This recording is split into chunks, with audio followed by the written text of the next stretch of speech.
Every NBA game begins at a specific point, a 10-foot circle in the middle of the arena floor. A single official holds the ball, controlling exactly when the clock starts and the action begins. Two centers step into the circle, waiting for the whistle. For the next half second, both players launch into the air in a synchronized vertical jump. Athletic ability is secondary to the specific spatial and temporal laws governing this jump. By isolating the physics and geometry required to win a tip-off, we can see how legal control is established at the highest level of the sport. Securing the opening possession dictates the early pace and allows a team to establish offensive momentum. This line chart tracks first possession win rates against first quarter scoring leads over a full NBA season. The data indicates that teams winning the tip generate more frequent early scoring advantages. To ensure this possession is contested fairly, the court is divided into zones that only exist for this specific play.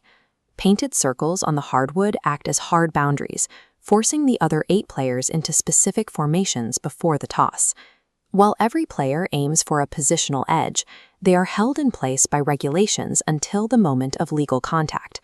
To analyze how that contact is made legally, we have to deconstruct the sequence backward from the final tap. Securing the ball requires players to adhere to these regulations. Success depends on timing and spatial discipline rather than vertical reach.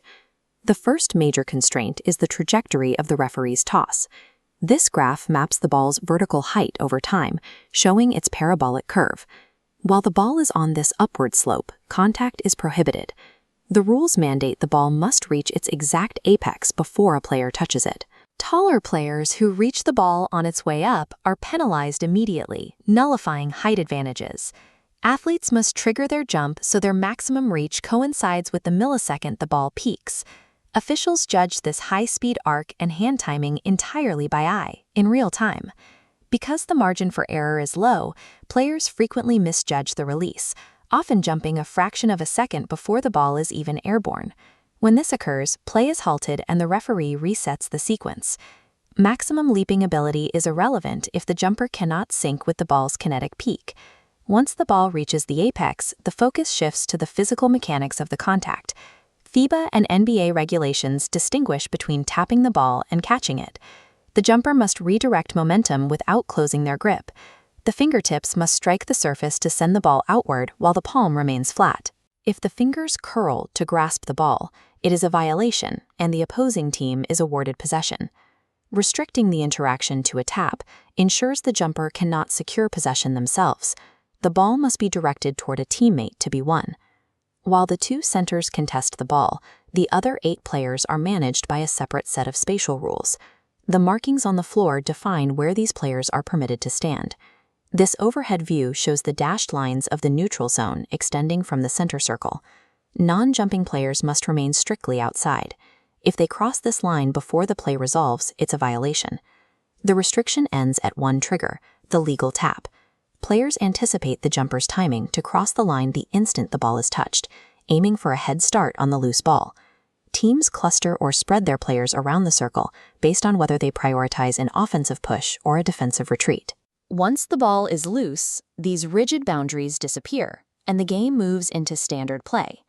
If a player breaks the perimeter early, the whistle blows and the jump is repeated.